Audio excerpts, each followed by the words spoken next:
Hello, everyone, and welcome to today's OEH seminar session, and welcome to our online audience. Today we have Claire Mocock, and she is the Manager of Risk and Safety at a large sports and entertainment venue in Vancouver, BC. Her education includes a Bachelor of Science in Chemistry Co-op, a certificate in Occupational Health and Safety from BCIT, along with her most recent completion of the MBA program specializing in the management of technology. Her education has been complemented with 9 years of health and safety experience in multiple industries, such as oil and gas, radiation and material science research, chemical and biological laboratories, as well as large-scale public venues. In her current role, she is responsible for the planning, implementation, and documentation of the safety management system and other specific programs. Claire will explain the initiatives and activities that have been successful and unsuccessful in establishing their safety program and developing a culture around health and safety. Welcome, Claire. Okay, thanks so much, guys. I'm really excited to be here. So yes, I'll be talking about promoting a safety culture in a large-scale sports and entertainment venue. I know this will be a little bit different than the other presentations you guys get, so hopefully you enjoy it. It is a lot about the people side of health and safety because that's such an important part and very important to my job. So I'm going to start by talking a bit about me and kind of how I got into this role and kind of what's kind of defined my culture and idea of health and safety. So I started I grew up in Port Coquitlam, and then I went to UVic to do a chemistry degree there. I knew I was going to do some sort of master's program after the fact, but I decided to do co-op to gain a bit of work experience. So at UVic, I did the chemistry program. I went and did a couple co-ops, and then I ended up going to a refinery in Alberta. That was one of my, I think it was my third co-op placement. That's actually where I sparked my interest in health and safety. Obviously, they have a lot of health and safety at oil and gas refineries. But also, I was involved in a workplace injury there. So I'm going to tell you guys a bit about that, and that was kind of how I first started realizing how important safety is, especially to new and young workers. So while I was working in what I did was test the effluent water and some of the products, the crude oil, in this water lab. One of the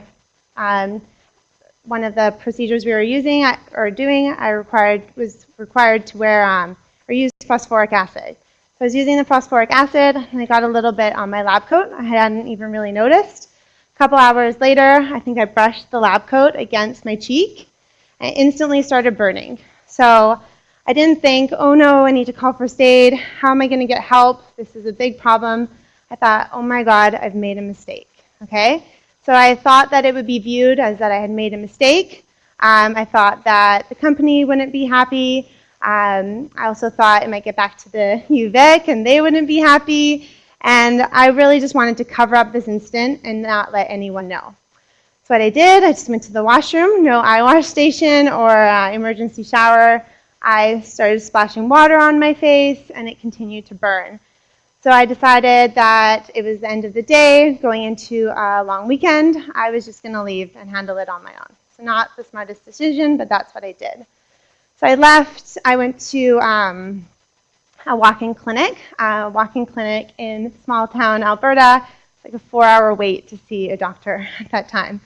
So I decided that I was kind of in a rush to get this fixed, and I was just going to go to a pharmacy. Another great decision made by me. So I went to this pharmacy, and they recommended some polysporin and some vitamin E oil. So I put that all on my face. I think I was sitting in my car and put it on my face, and I'm also now very allergic to polysporin. I had no idea, and so the polysporin, the vitamin E oil, I don't know if I had an allergic reaction to it, or they had a chemical reaction on my skin that was even worse, or it had taken so long for me to deal with the phosphoric acid that the damage had already been done. But over that weekend, it got progressively a lot worse. I ended up going to the hospital. I think I had about half a centimeter thick of scabbing and pus all on the side of my face. The emergency doctor told me it was going to scar. I also came out to Alberta on my own, so I was kind of really dealing with this on my own. Didn't have a ton of friends out there and no family. So got on an airplane. I feel so bad for the person who was sitting beside me because I was crying the entire flight home with like ice packs on my face. And and got to the airport, and my dad picked me up, and it was really, really tough. Like, I'll never forget him seeing me for the first time. It did look like my face was going to scar. It was really painful. I could barely talk because when you move your face, it hurts so much. And again, it was visually very unattractive. So luckily, I had an amazing dermatologist in Coquitlam that I went to go see. My mom and I, we went at like 6 in the morning waiting for him to come in. I was the first person he saw that day, and he gave me some steroid cream. And after a month, my skin looked amazing. I literally had a chemical peel. I wouldn't recommend that spa treatment. And I covered up that incident, and it'll go back to how much I focus on reporting and on new and young workers in our safety program. But it was really bad how I responded to that incident. I didn't feel like I could reach out to my employer. I just thought I had made a mistake. And I was so lucky that I obviously don't have any scars from that incident, but it could have been really bad. It affected my family. I was off work for a few weeks. I said that I had a family emergency I had to deal with. So that happened. Then I went back to UVic, finished my degree, and then a month after I graduated, I was not in a workplace incident, but I was crossing the street as a pedestrian and hit by a car. So sometimes they say that the best safety people are the ones who are a bit accident prone. Hopefully that's true, because I'm a really good safety person then. But that's kind of how I realized how much incidents can affect people. So that accident when I was hit by a car happened a month after I'd graduated, which is really bad timing because I didn't have a job, didn't have any insurance, anything like that. So it took me about a year of doing rehab to get myself to a place where I was able to go back out and start working. But I also needed to work at a job that allowed me to rehab more because I had some broken bones, I had a head injury. I was pretty banged up from that incident. So I started working at Triumph. Triumph is down the road here. I became a cyclotron operator, so I worked in this control room. That control room operated 24 hours a day, 365 days a year, so that allowed me, I worked shift work, so that allowed me to rehab during the day until I kind of figured out what I was going to do. So working at Triumph, it was a great opportunity. I got to maintain my sciences because, as I mentioned, I had the chemistry degree. They also allowed me to do some safety courses. So as a cyclotron operator, obviously there's a lot of radiation at Triumph, and one of their jobs is to, one, manage the beamline and the research side of things, but also to manage the safety side of things to make sure that nobody is exposed to or minimum radiation. So I got the opportunity to do a safety course at BCIT. I really liked that safety course. I wasn't ever expecting to go into safety. That wasn't where, when I was in university, expecting to become a safety person, but I ended up doing that course at BCIT and ended up going through and doing the entire health and safety certificate program, which was a distance education through that school.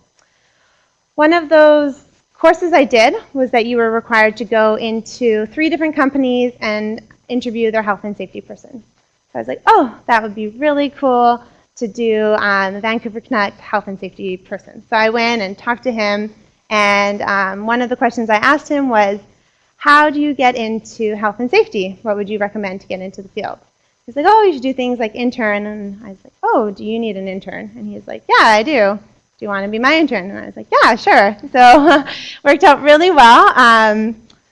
And I interned there once a week for 8 hours, and I was able to do that because I worked shift work at Triumph. So that's kind of how I spent 2008 to 2011. I also interned over the 2010-2011 season, which was an amazing time to be an intern there as we made the Stanley Cup Finals. So in 2011, I had finished my certificate program, and I was looking for another opportunity outside of Triumph as the shift work was really difficult on people, as you can imagine. So I started working at Simon Fraser University in their health and safety department. While I was there, I did their chemical and laboratory safety, mostly working with all the chemistry labs. as well as doing the lab safety training and investigations and working with their safety committees. It's also really nice working up there. They have a great health and safety department made up of 10 to 12 people that all kind of specialize on health and safety, so different parts of health and safety. But in 2014, I took the opportunity to go work as the manager. Actually, I was assistant manager at the time, even though there was no manager and I wasn't managing anyone. But now I am the manager of risk and safety at the sports and entertainment venue. It was a tough decision. So I did think about it quite a bit because the opportunity came to me because they had known I had interned with them and I knew the safety program and they thought I'd be a great fit for the organization. But I was really happy at SFU. And this is something as you guys are soon to graduate or are going to graduate in the next year, you'll kind of decide. In health and safety, you can kind of be a generalist or a specialist. And I was doing chemical safety and working at SFU, I was going to move over to do the biosafety side. So I was going to take a big investment to learn that legislation and all the biosafety sides and develop those relationships. But then when this opportunity presented itself, I thought about becoming more of a generalist. Because universities are great, big consulting companies are great, or high-risk industries are great for having large safety departments. But a lot of companies out there, they want one person who can do everything. So I kind of wanted to expose myself to the generalist side and then see where did I want to go back to specialize in chemistry or what I was going to look for after that. So I decided to take the challenge and become a generalist. Another thing that I thought about when I considered the generalist versus specialist was I was going from this department where you could go talk to anyone about health and safety. I didn't know the most about health and safety at the organization. I could learn from people I worked with and my coworkers, to going to somewhere where I knew I would be the only person and the expert in health and safety. So I do really like challenges, so I decided to go for it. Another reason I really wanted to do this was because at SFU, they had a great safety program and it was growing, but it was really maintaining something that had been developed. Where working at this venue, I would be able to build something and really make my own mark on it. I would get to implement my ideas, whether they're good or bad, we will discuss that. And also because I did intern there, I did know the status of the safety program. Like while I worked there, I had performed an audit. So I was aware of the status of their safety program. There had been a 3-year gap while I was at SFU where they had 1 or 2 health and safety people come in for short amounts of time. So I was aware of where they were at, where they kind of needed to go, and wondered if I was the person who would be able to take them there. So I decided to go for it. So I'll tell you a bit about our venue. So obviously the intended occupancy is for hosting hockey and live entertainment events, so all sorts of different concerts. But we also have restaurants and lounges. We have a new sports bar. We have an exhibition space that is used for sometimes. We have concessions or quick service locations. Lots of retail shops. We actually have off-site retail shops that I'm also responsible for. Administration offices, have a ton of office staff, and there's different service and maintenance areas such as electrical shops, carpentry shops, and refrigeration plants. And we also have a parking lot. So lots of things going on there. A little bit about the operations. We host about 45 hockey games per season, hopefully more. Host 40 to 60 concerts annually. But also, a lot of people don't know this, we host a ton of small events. In January, we had 29 small events. So our event managers were quite busy. That can range from someone just renting the ice for a skating party, or I think yesterday we had a steak competition. So lots of different things going on there. Approximate capacity of our venue is 18,500. We have 250 full-time staff who work there every day. And we also have 2,000 plus part-time staff. So lots of staff. We also have a ton of contractors who come in, as well as broadcasters that I'll talk about. Construction is going on in and around the arena. Visitors, we have different partners that we work with, and touring groups as well. So there's a ton of things going on. So I also wanted to talk a bit about what's done in-house versus what's outsourced, because I didn't know this before. I was a chemistry person before, and now I'm a venue person, I guess, and how different each venue is and how they operate. So I find it really interesting looking at these different venues and what they have in-house and like that's vertically integrated into their operation compared to what they actually outsource. So I'll talk a bit about what we do, what we have in-house. So we obviously have our team in-house. Our owners own the team and the venue. So that is not the norm. It does happen in different stadiums and arenas, but our owners own both the team and they own the venue. Okay. We also have that 250 office staff, which can range from marketing and brand people to our sales team. We have our hospitality team and facilities, have our hockey operations, and we have a big community department that goes out into the community to do work. So all those office staff are in the building. As I mentioned, we have some trades as well. We have 3 electricians and 2 carpenters, building operators who are there almost 24 hours a day. And also recently, well, a lot of venues actually contract out their hospitality. So all the concessions and premium areas, they have a third party come in and they operate that food and beverage. In 2014, actually 2 months before I started, we took that over. So now all that is in-house as well. So that's why we have so many staff who work there. So our owners own the food and beverage side, the team, and all the venue operations. However, we do take some stuff out of house and contract it out. So all the rigging operations is done through a contractor, but we actually refer to them as our partner. So we work with them. Again, we are always the prime contractor, and that responsibility does lay with us, but we work with them to do those operations. We also have our base security. We contract out those people as well. We have a company. We also refer to them as our partners because we work so closely with them.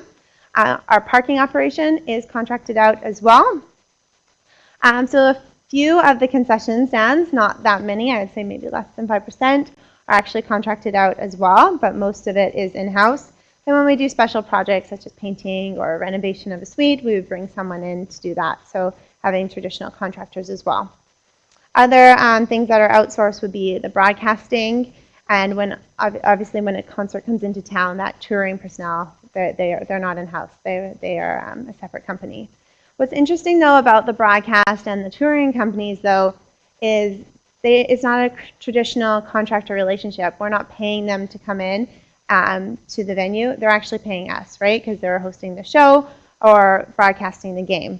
So it makes it difficult when trying to implement safety procedures and policies because they need to be there. There's not really an option of not broadcasting that game that night. So with another contractor, if you weren't able to work with them, you could always use, well, we'll hire someone else because there's another company who can do that. Can't really not have someone broadcast the game. So what are the risks? One of the biggest risks is that coordination of a multi-employer workplace. That's something that I do work quite extensively on, is managing that. Also the hoisting and rigging operations because people are working from heights and suspending large weights from the ceiling. We have different gas processes that go on in the arena as well as different chemicals used. Noise is obviously a big hazard at Rogers Arena. Slippery surfaces, violence in the workplace is something that we really concentrate on, and including emergency planning, mobile traffic, and we have electrical hazards as well. So there's a lot of risks associated with the arena. And after I accepted the job, I wondered, how is one person supposed to do this? The answer is really, they're not. As cheesy as it does sound, safety is everyone's responsibility. But I kind of knew I was in for a bit of a challenge when it was probably one of my first month working there. We have a loading bay at the arena, and there's a lot of mobile traffic. It's one of the most hazardous areas of the arena, and you're required to wear personal protective equipment when you're in there. So that personal protective equipment is safety vests and steel toes. So we do try to eliminate the traffic in that area rather than just put people in personal protective equipment. So we've marked this area as a restricted access area, and if you're not needed to be in there, you shouldn't be in there, and if you do need to be in there, you should be wearing your PPE. So to get around the arena, to avoid this area, we have a safe walk zone. So a lot of companies have this, like they have it at C-SPAN, have a yellow pathway that you can walk on and you can not wear your PPE. So we have one at the arena. So as a great safety person, I was following the safe walk zone and walking through the safe walk zone.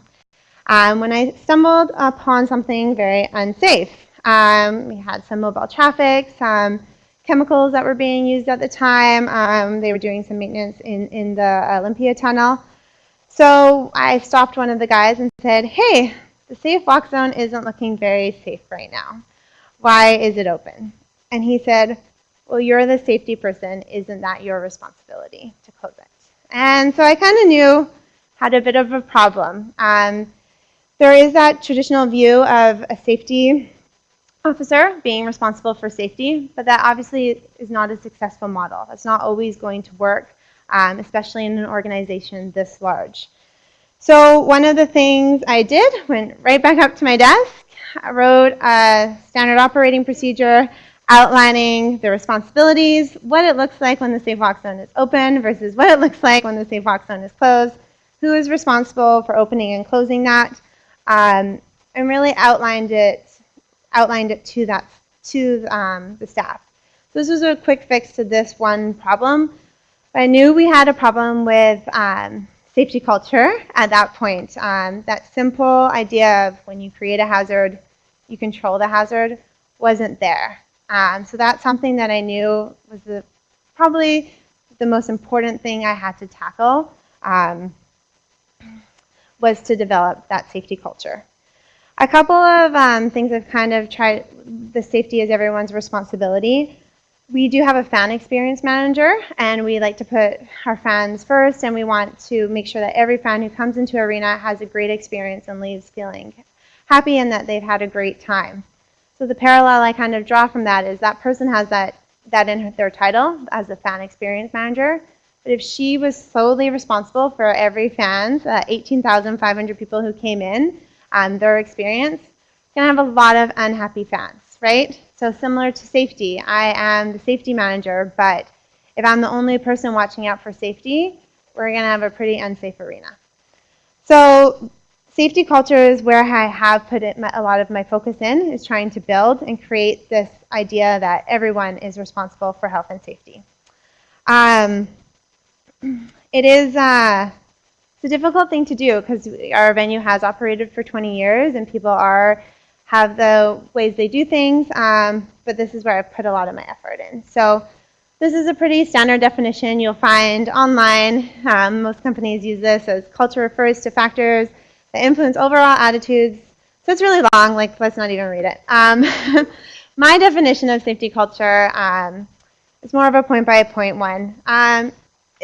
Is safety thought about and talked about every day? So a lot of companies even start each meeting, whether it's about safety or not, with a safety story. Those are in some high-risk industries that some companies do that. We do talk about safety at every one of our briefings. So we do a briefing before every event, and I put in some processes that we do talk about that at every event. But that's something that I think a strong safety culture has, is that people are thinking about and talking about safety every day. Does leadership care about safety and their performance indicators? I think that also is indicative of a strong safety culture, is getting that leadership buy-in and the support and interest for them. Are they asking questions about safety, which I'll talk about a bit in the next few slides. Are people taking steps to control hazards they create? So in my example of walking through the safe walk zone, no steps had been taken to control hazards. So I was just a regular worker walking through this area that I thought was going to be safe, and I stumbled across something that could have been quite dangerous. So are people taking those steps, thinking about their own safety, thinking about their coworkers' safety who's also working on that project, and also the safety of people who could be walking through that area? I think that is indicative of a good safety culture. Do people take the time to perform their job safely? So time is definitely something that is a big contributor to some of the incidents that happen at the arena, partly because Doors are going to open for the show or the game at a certain time, and we need to make sure we're ready. So, and also, when our retail operations, our food and beverage operations, those are the busiest times are during intermissions, which are 20 minutes, and they need to serve people, get them the products they want in a short amount of time. So time and taking the time to perform things safely when you're under such a time crunch can be really difficult. But a strong safety culture will realize safety comes first, and we want people to do their job, but do it safely. Our staff engaged in health and safety activities. So this is a tricky one. So things that we do for health and safety in our program, our staff paying attention to it. It's fine if I do it. I put out some safety activity, that's great, that's a check mark for me. But if people aren't doing it, we've got a problem. So I'll talk about that and some of the activities, some of the successes I've had, some of the not so successes I've had. Also do staff report safety hazards, incidents, and near misses. That is so important for a safety culture, that people are able to talk about safety hazards and bring things up, and that they believe that management will listen and do something about it. So one of the big reasons I focused on this was the accident I had. I didn't feel like I could report it. I was very scared to, and I want to create a culture that does encourages people to report. So that's the first thing I did. I built this reporting system. So you see these companies that have departments. This department has worked 364 days without a lost time accident, and the previous record was 365. So everyone knows on day 366 we're going to have this massive party, and we set the new record, and it's a great idea. It really is, but it really creates this culture of people not wanting to be the person to ruin this record, right? And it could lead to people who maybe cover up incidents or don't report them.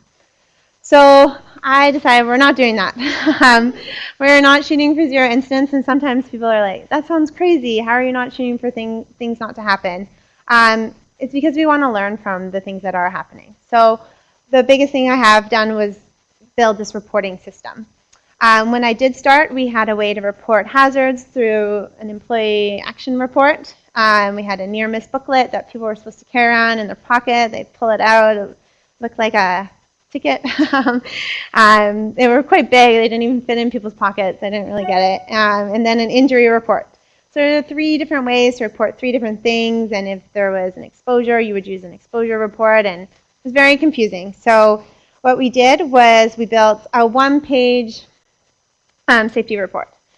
Actually, at first it was 2 pages, but I found people weren't turning the sheet on the other side and writing on the other side, so we made it from 2 pages to 1.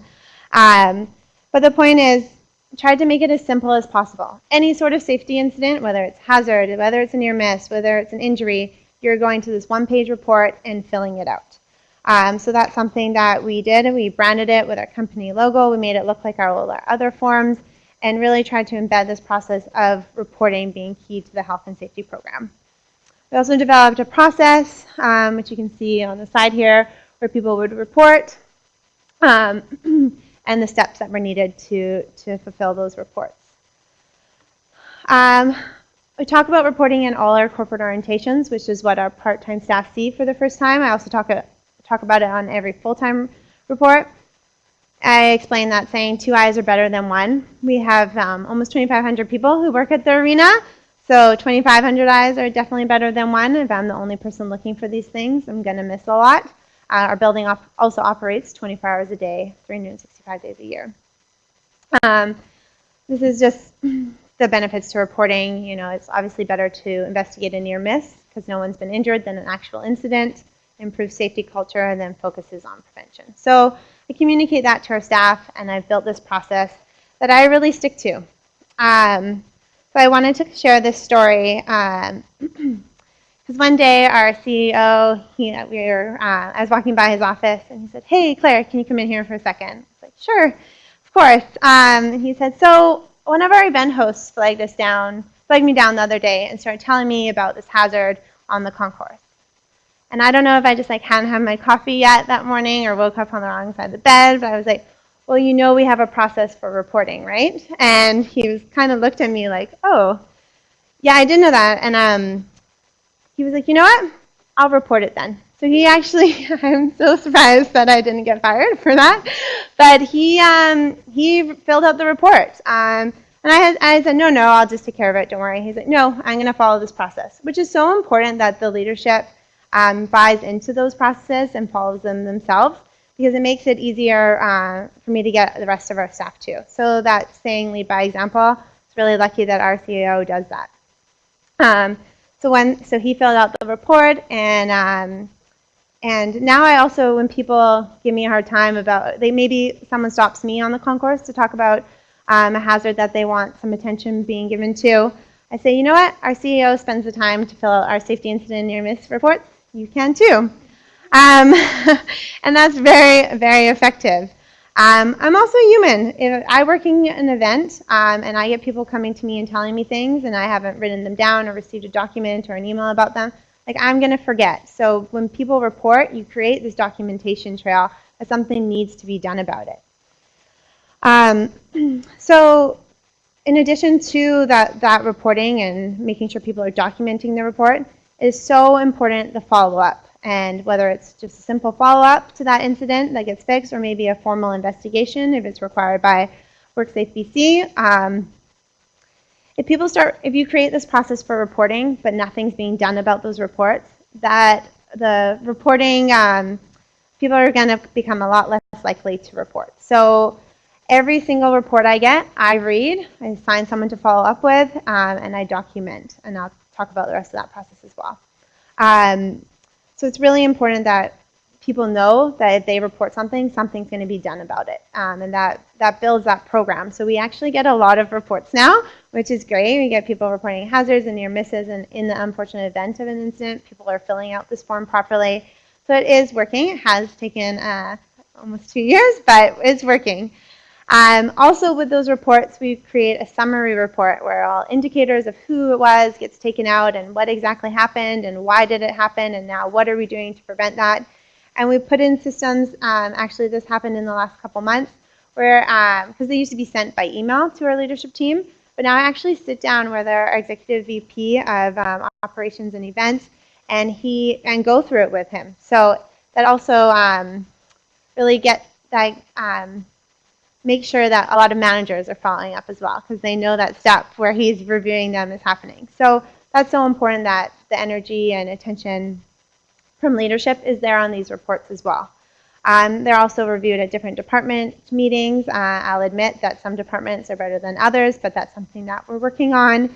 And they're also reviewed by the safety committee. So I've really made sure that some events we have, or some months are a lot busier than others. So this can be a time-consuming process, but the consistency of the reporting and the consistency of the follow-up are so critical to building that culture.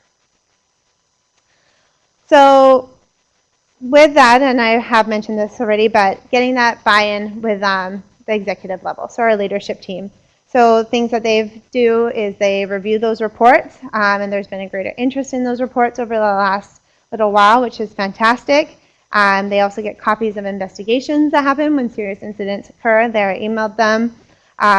They also talk about safety at their meetings. One thing that recently happened when I went from assistant manager to manager is I started to report to someone who is on that leadership team and is able to give safety a voice in that room. So that's been fantastic for our program in developing the culture. Also, a change I've noticed at the executive level is I get asked to do projects now. So before I was kind of just creating my projects and what I'm going to do, but I get asked to do assessments on different things. I also get asked to do comparisons to what other venues are doing. So that is, I can see that big shift in the interest in health and safety, which is really great. Because if you don't have that, you don't have accountability with mid-level management. And they are so key, those mid-level management and supervisors, in that safety message. So they need to know by leadership having a big interest, that creates managers to have a big interest because they know that leadership is watching. So to make managers accountable, you do need to do two things. One is keep it simple for them. Our managers are really busy. They have a lot of events going on. We have so many activities in the arena, and we need to make it simple for them. So things I do is really outline their responsibilities and expectations. And this sounds really silly, but I avoid using staples at all costs. I try to keep things one page, all communication, to be very simple and straight to the point.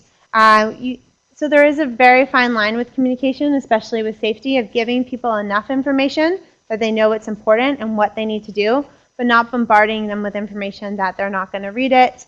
And I find staples, as funny as it sounds, is the quickest way to get someone to push it to the side of their desk and say, I'll take a look at that later. So different communication tools we use is we do have an intro we use, which is kind of like Facebook at work, and then our event staff have a blog as well. It's also important with communication and managers not to give blanket emails about safety. I've noticed that when I do that blanket emails, if it doesn't really apply to them, they're going to shut off the next couple of communication pieces I have given them. So really making sure I know that that person really needs this information and it is relevant to them. It's not just an FYI. It's like, this is your expectation when it comes to this part of the program. Another thing that's really important about communication and making people accountable is sometimes I'm not the best person to give that message. Sometimes it is best to come from our leadership team. So that way I'll pass it along to the person I report to, and that person will give that message out to the leadership team and filter it down to their different departments. And sometimes the message is also best given not just from one person, but from a committee. So we have our safety committee, and we make sure, and sometimes those messages best come from the committee. So it's not always me giving sending the message about safety. This is our committee. The committee has agreed, and this is the message we're going to be pushing out. So another thing that I've done to work on the culture at our venue is the program needs to fit the organization and not the other way around. So it's pretty easy to find some safety program online, download it, like find replace company with your company's name, and put it on the shelf. And I can be like, oh, I'm done my job. It's not that easy. I don't want to write a program that isn't followed, right? And how you kind of do that is look for ways to embed safety into what's currently going on in the organization. So a few things that I've done, partly because they're some of our values, is I'm pretty passionate about what I do. One, because I do care about safety, partly because of the accidents I've been involved in. I think it is extremely important. When I do talk about safety, I do become very passionate about it. I think my coworkers think I walk around on the weekends with like a safety vest and like safety goggles, and I think they think that actually happens because I do get really passionate when I talk about it. I also really believe that employees should come first, and that if we take care of our employees, they're going to take care of our fans and going to take care of our business. So I always prioritize the employee and their health and safety and experience in our company. Also, one of the reasons I took this role, this specific organization, was to build a program, so I'm very invested in that. So those three things really make me passionate about what I talk about and our success of the program, and it's one of our values of our organization. So I can tell my company really responds to the passion I have for our health and safety program. And it is contagious, like it really is. If I'm excited about something, other people get pretty excited too. I also embrace the cheesiness of health and safety. So accidents bring tears, safety brings tears. I don't go around saying that, by the way.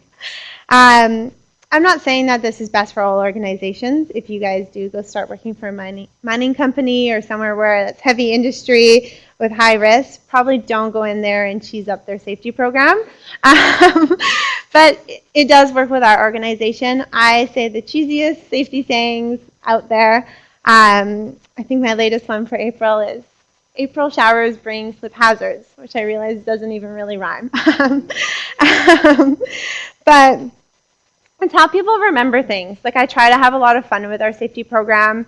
I try to be passionate, as I just mentioned, but I also try to make people have fun and tell jokes, say cheesy slogans, put up posters that get people's attention, and that has been successful in our organization. It wouldn't be successful in all, so I'm not saying to go do this, but I know our staff have really responded to that. So that goes back to that slide about trying to fit a square peg in a circular hole. You need to fit the program to that organization and not the other way around.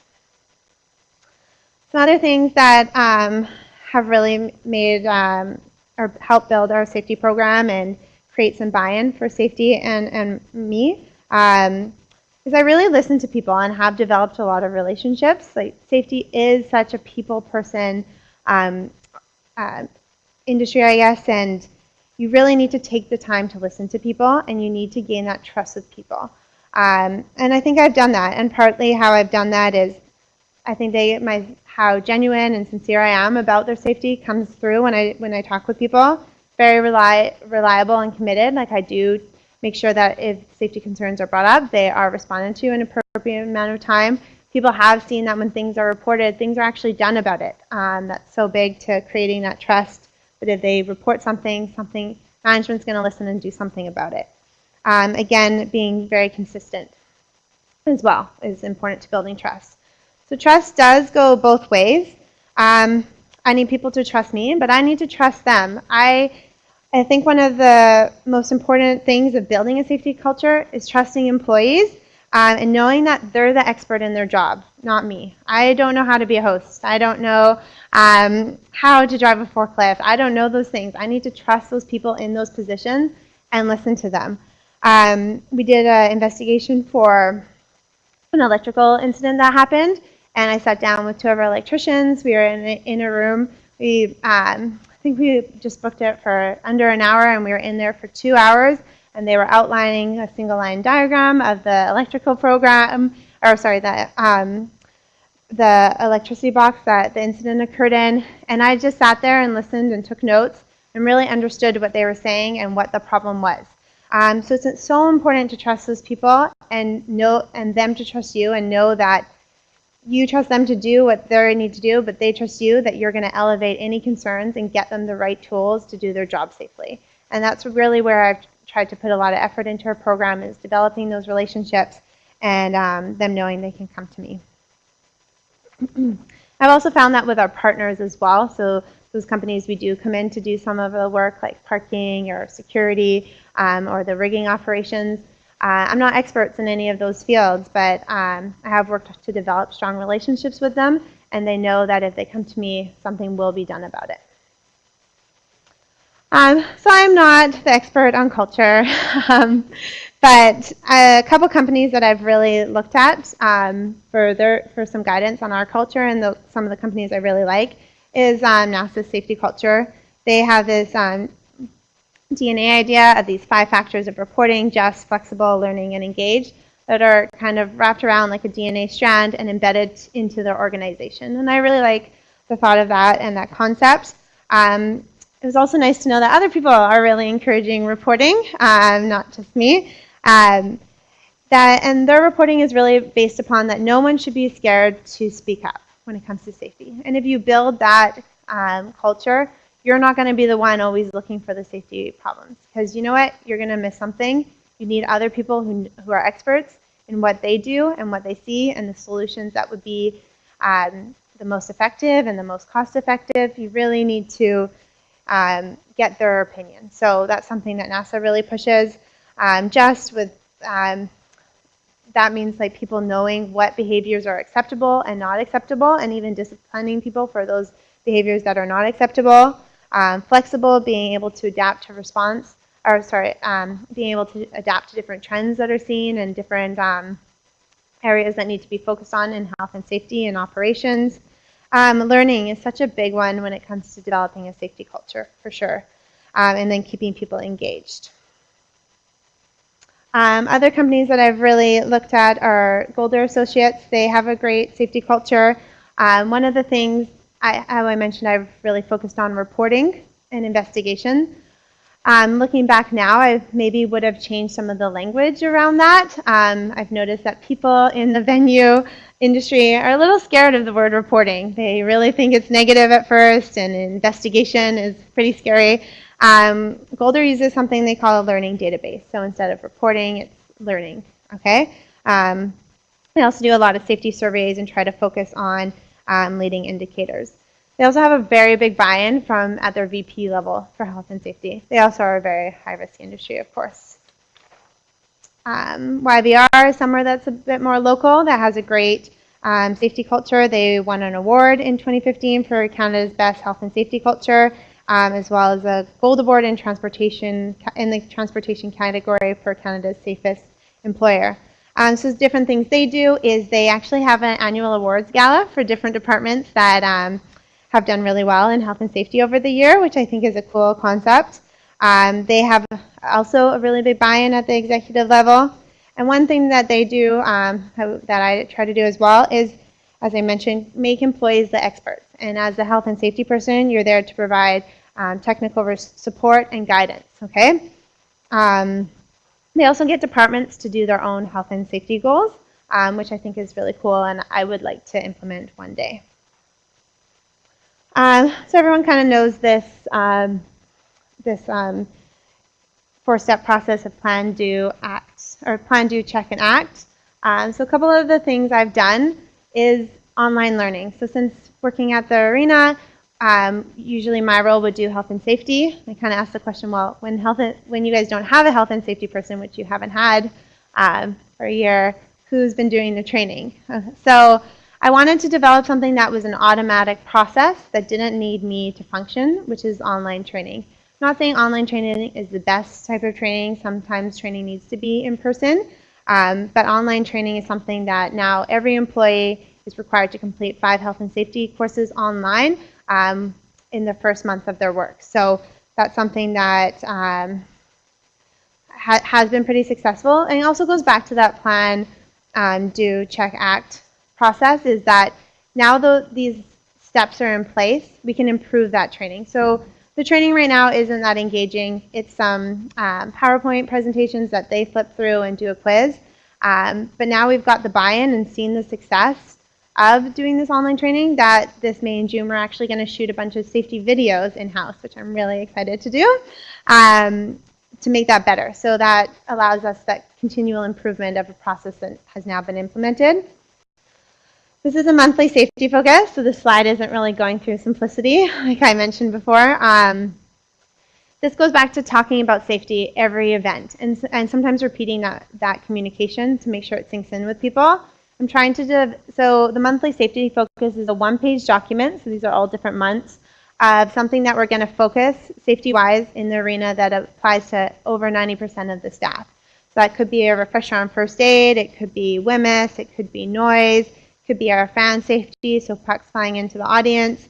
So all those things, for every month we focus that, we give that message, we're repeating that message, we try to make this one page visually attractive so people will read it. It's not just some black and white memo that's sent out. I'm really trying to get people to know that. And I also walk around the events and actually ask, hey, do you know the monthly safety focus? And most people do. I actually went to a concert as a fan the other day, and as a host was scanning my ticket, he said, do you know the monthly safety focus? And I was like, oh, I hope you're not asking our fans this, but I do, thanks.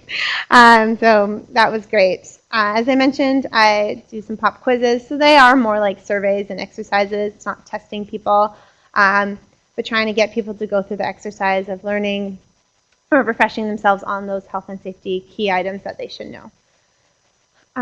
Unfortunately, sometimes I do incentivize. I think incentives can be good if they're used in the right way, but you don't want people only completing safety activities just for the prizes.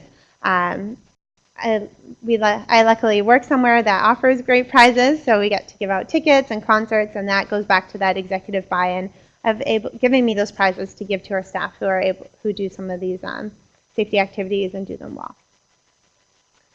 The last thing I'll kind of talk about here is our safety committee. So this has been one of the big things to improve the culture as well. When I first started working there, we had a safety committee that was composed of 3 hosts. So we didn't have any other job titles in there. They were all very long-term employees, and they're still on the committee. They're great members of our committee, but we didn't have that variety of any people from hospitality or the trades or anything like that. So I wanted to build our committee. We obviously got that representation from different departments, and that's been very successful. I've also done a lot of training with the committee. I really use them to go through those safety incidents. So, and sometimes I say, do you guys have any questions about these incidents? And then I can go back to managers and be like, the committee would like to know more. So it's not always me wanting to know more. It's our committee. They want to know more. Some of the things with our committee, we've really worked to try to increase their identity and presence with our staff. So getting them to have posters with their pictures and asking people in these pop quizzes to name their safety committee rep. We're also looking at getting some safety committee pins that people can wear in events. But those things have been pretty big for our culture, is building that committee, especially because I am that one person. So really quick summary. These are kind of the things I have done to try to improve our program, and they're kind of the bigger scale things. I do more specific programs like noise and violence and all that, but reporting, online training, so developing these things that don't require me to always do them because I am just one person. Trying to create this idea that everyone at every month knows what the monthly safety focus is, even full-time staff and leadership, and especially our part-time staff. Pop quizzes, I think everyone at our arena knows that they are subject to a pop quiz at any time during the event where I come around and ask them questions.